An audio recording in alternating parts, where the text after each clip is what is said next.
Hey yo yo yo, how's it going, gamers? CK finally released their new DLC, Tours and Tournaments, that I have been patiently waiting on. So we're gonna be playing a bit. We're gonna be playing as just a knight. I also just finished the Duncan Egg series, so I'm definitely in the mood of being the hedge knight. Duncan Egg is amazing, by the way, so I highly recommend if you're into this kind of thing. Highly recommend checking out the Duncan Egg novellas. Alright, gamers, while I'm making the coat of arms, I can explain a bit of the game if you don't know. Welcome to medieval Europe and part of Asia. Hopefully they add a little bit more. We don't have a whole lot of Asia right now. You can play as a small itty-bitty count, just an itty-bitty little guy, to as big as a ginormous empire that sprawls across the entirety of the map. And on that note, it's basically a RTS. But there's one big but.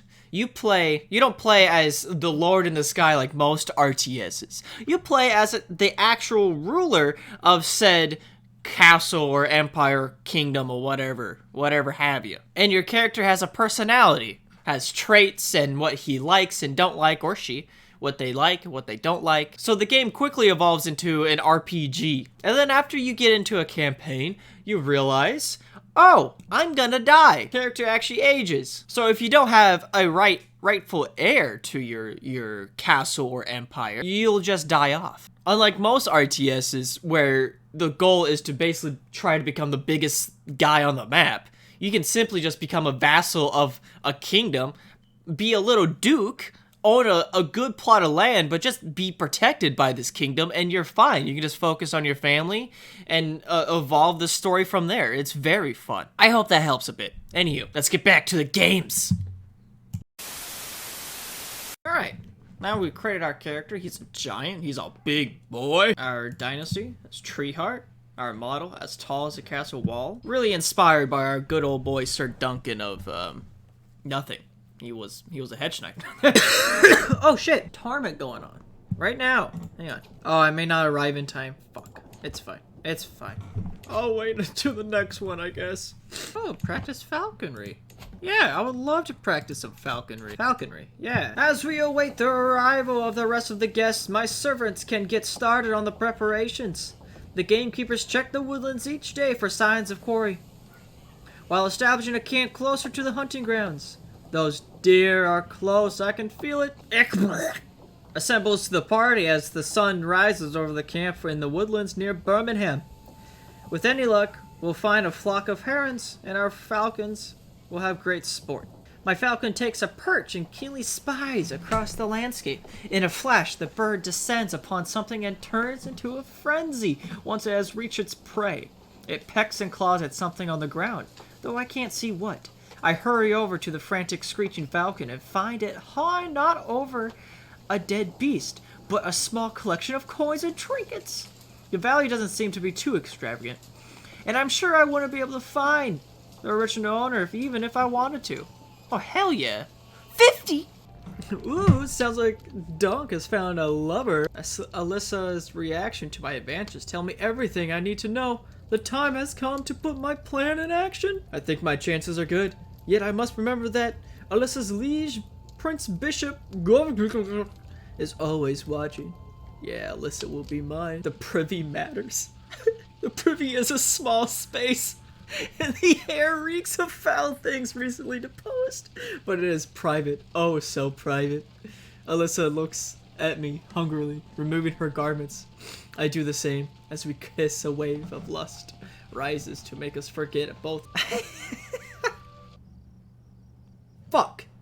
When the shouting, barking starts, when the shouting and barking starts, the castle walls of Revenant is still uncomfortably close. Before anyone can spot me, I dismount and hide behind some trees by the side of the road. My heart is thundering like a drum as the hunting party gallops. Hurry, hurry. Earl Duncan cannot have gotten far. Oh shit. Prince Bishop has revealed that I haven't seen Alyssa. That was fucking fast. Maybe the privy wasn't such a good idea. With the truth spreading like wildfire, our passion may have not gone hidden. I recruit her to court. Who cares what they think? I am an unmarried man. Came to court, right? Yeah, she showed up at court. Okay. Yeah, let's get married. Now that you're here, let's get married. Come here, wife of mine. Yay! Oh, this is a good ending.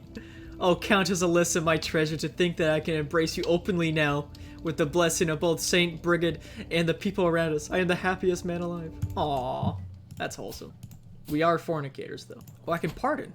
Yeah, I'll pardon you. We're going for another hunt. I want to slay this little bastard. 42% chance, that's not bad. Manicora went ahead of the group, chasing the orcs alone. When I catch up, I find him standing over a man, tugging an arrow from the poor commoner's chest.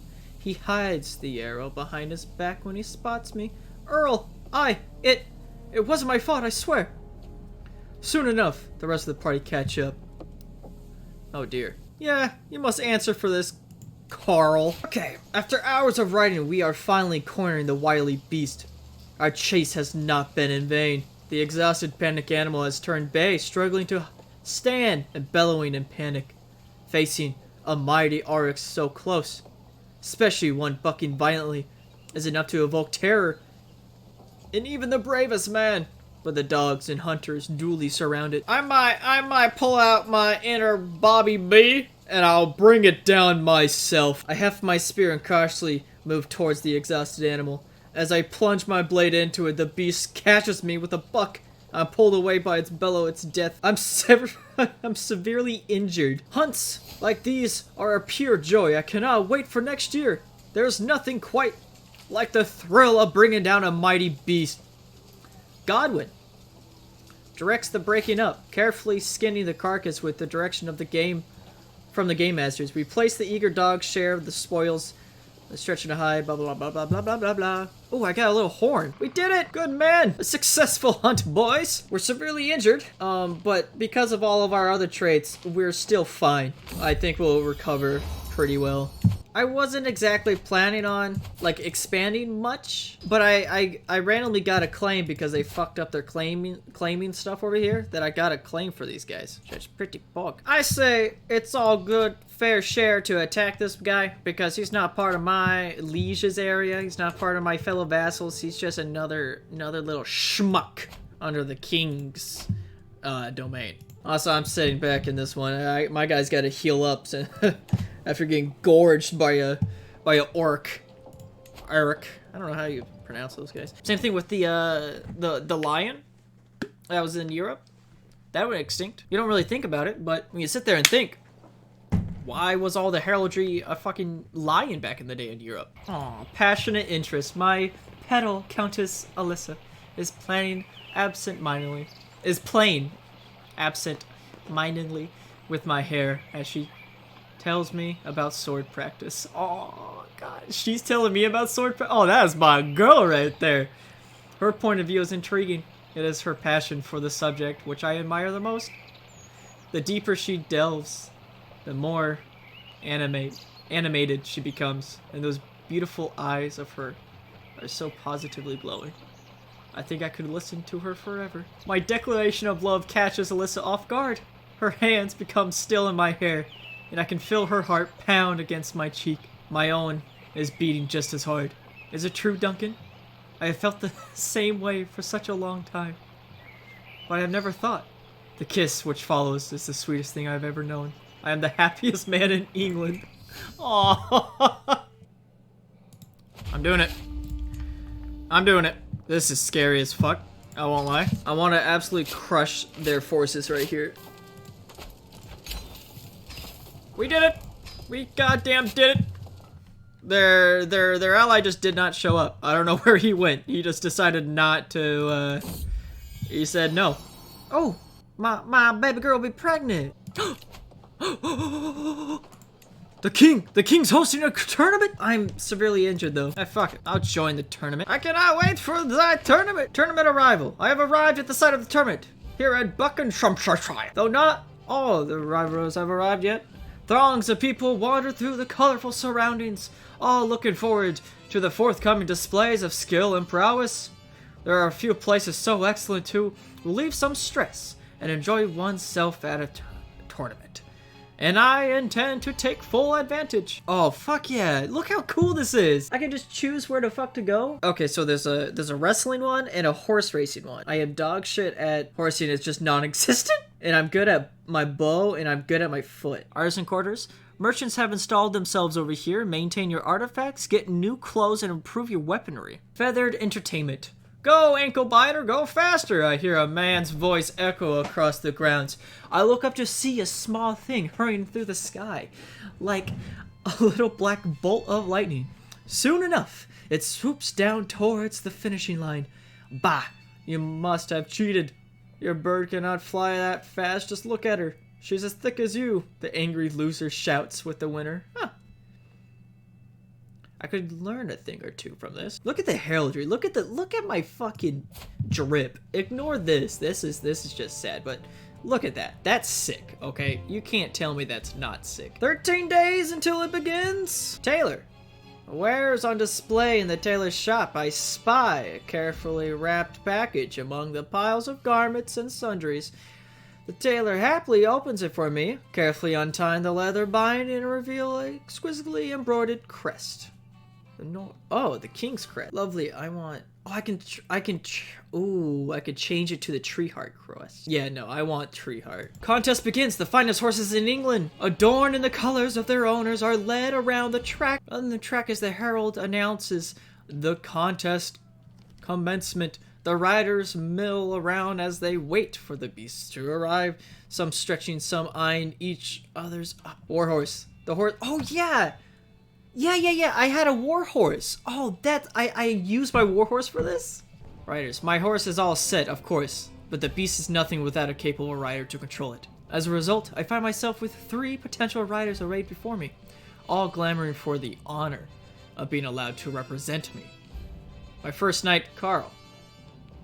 Fair candidate, considering his experience handling horses in his profession. Another insistent volunteer is my knight, Godwin, who he's the one that killed that dude, right? In the hunting accident? Quote, accident. Who perhaps to justify my hospitality. Last one is a complete stranger to me. A local man. No one ever goes by Sigham. None of these 3 particularly outstanding candidates. All of them are complete strangers to me, and clearly just commoners looking for a fair shot of fame. I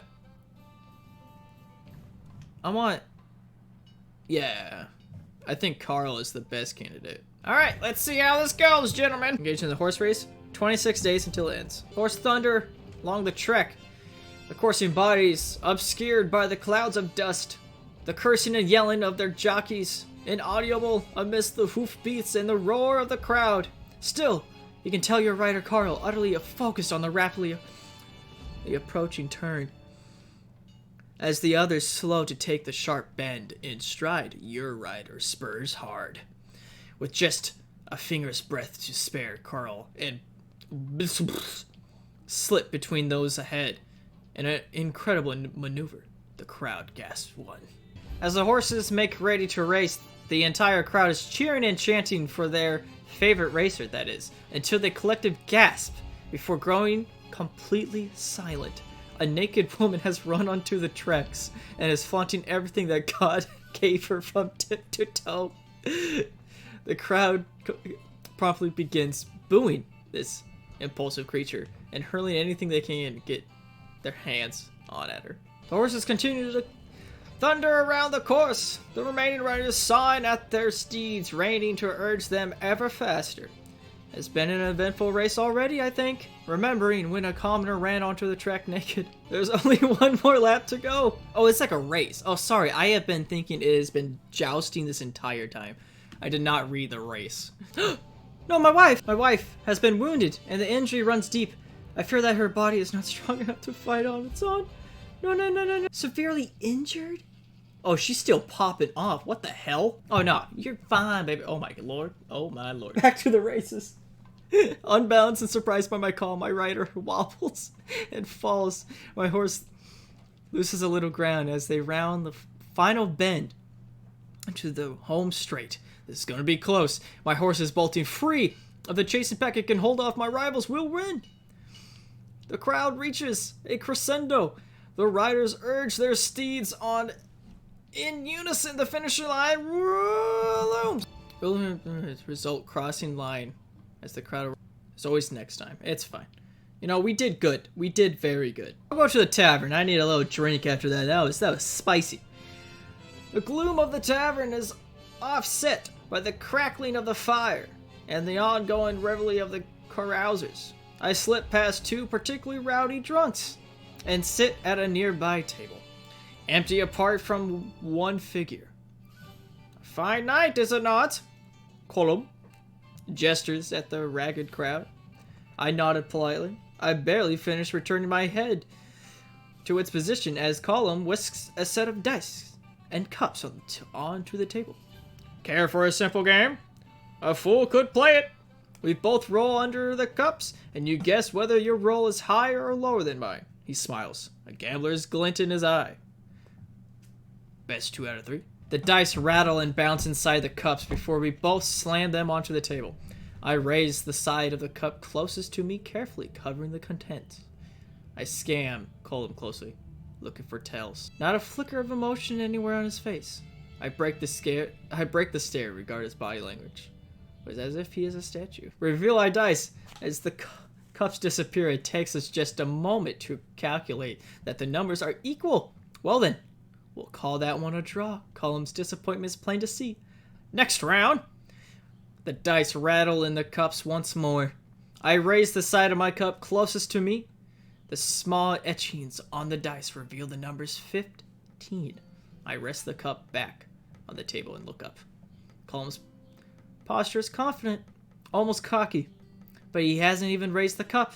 His eyes flick downwards as he tilts the cup away from him sharply before placing it back level with the table. His demeanor doesn't change a lot. Reveal our dice simultaneously, but it's immediately apparent the third round will be required. We grab our cups and our dice is the final. Winner takes all round. I raise the side of my cup closest to me. The small etchings on the dice reveal the number 14. I rest the cup back on the table and look up. Columns impassively throughout the battle of wits has been truly astounding. It's no different here. The sheer lack of emotion in his face is almost shocking. It will have to come down to a simple chance. The cups come up to final time. The small crowd that has gathered around us lean into that. We drew. Colum rubs his head ruefully as we we each take back the small purses of gold we have stacked on the table for the victor. Well, sometimes the dice work in mysterious ways.